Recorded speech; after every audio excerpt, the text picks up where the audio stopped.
This episode of Basketball Wives was a little dry, but I got off work a little early because of the snowstorm, for those of you who are in New York. So I figured, why not just bang out a quick video while I'm snowed in?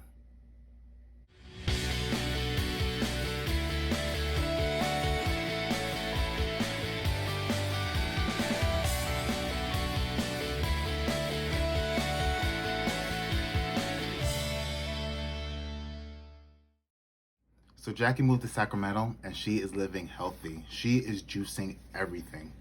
She's trying to move the toxicity from her life, and while she's at it, she's gonna try and move the toxins from the group of ladies. I guess Jackie's gonna be the peacemaker this season. So Shawnee's quarantining with her daughter Miara, and I'm gonna pray for anybody who is stuck in the house with Shawnee and her nostrils.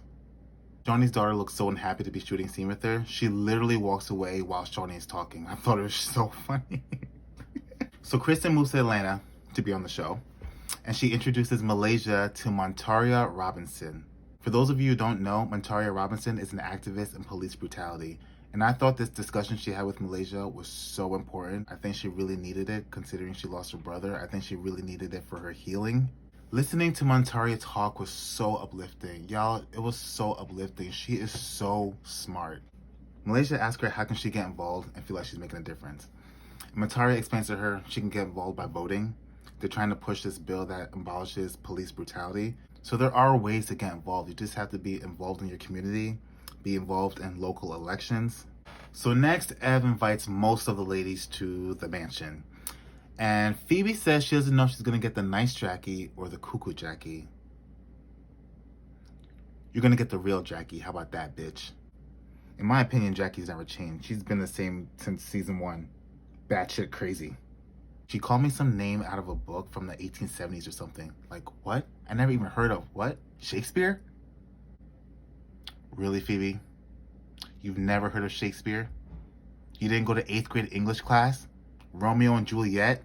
Macbeth? Hamlet?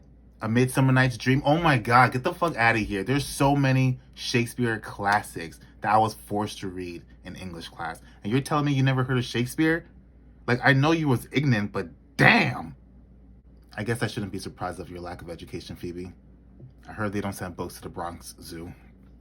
So Jennifer Williams is back.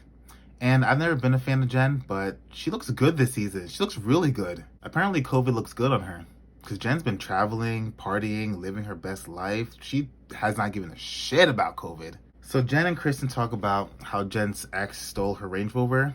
She said she lent it to him and she never saw it again.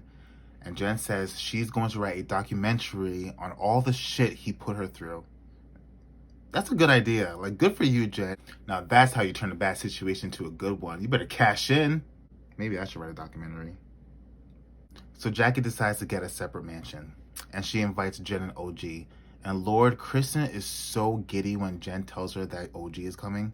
You just see Kristen's face light up when she finds out OG is coming. She is so excited for some potential drama. Obviously, OG is going on the trip. We have to find some way to include all the ladies into this. Kristen, you knew OG was on the show. You knew OG was on the show. Don't act surprised. Cut it out. Kristen is so excited to run back to Evelyn and tell her that OG is coming on this trip. But again, Evelyn, you know OG is on the show. OG is a fan favorite. Of course she's on the show. OG is my personal favorite. Before Jen tells Kristen that OG is coming, Kristen asks Jen, who else is coming on this trip, just so I can mentally prepare. And I'm just like, Kristen, you are so fucking extra. Why do you need to mentally prepare for OG? Why would you give another woman that much power that you have to mentally prepare for their presence? If that much of a preparation is required, you could always just sit your fat, saggy ass home, Kristen. You're not really a basketball wife. You're more like a friend of the show. Y'all know what I mean. Y'all see the women who are in the opening credits, Malaysia, Jackie, Shawnee, Evelyn, Jen, those people. Those are the main cast. People like Phoebe, OG, and Kristen are just friends of the show. So Kristen, if you really can't handle the drama that OG may or may not bring on this trip, stay your fat, saggy ass home. I can't stand your ass anyways. Jen says to Kristen, well, you need to watch your back because you got bitches throwing chairs, so who knows what's gonna happen. Kristen wants to go, can we leave bitches out of it? And Jen goes, no, we not. Because this is my house and I'm going to say what I want. That's right, Jen. Good for you. Stand up for yourself. Put that little hamster face Kristen back in her place. I think I'm going to like Jen this season. If Jen keeps this same energy, the energy she just showed Kristen this scene, if she keeps this same energy with Shawnee, with Evelyn, with Malaysia, I think I'm going to like Jen this season. So OG has dinner with her family, including her mom. And honestly, I wasn't really paying attention to the scene. I was too busy staring at Kwame the whole time. God, that nigga is so fine. Kwame is so fine. OG is so lucky because that man is... There should be a law against being that sexy. OD's mom basically says, with everything going on in the world, with the Black Lives Matter movement and with the pandemic, the ladies fighting amongst each other isn't really important. And I agree. Y'all, I still wish it was all one mansion. I don't like the fact that it's in two different mansions. They should just put all the ladies in one mansion, obviously test them beforehand, make it like Bad Girls Club. That's what I want. Like, I want them to be like stuck in a house together and forced to get along like the real world. Like, come on now. Malaysia talks to her kids about police brutality and the ladies pack for the pandemic Ponderosa. Okay, so that was the episode. That was Basketball Wives Season 9, Episode 2. I hope you liked the review. Please follow me on all social media platforms.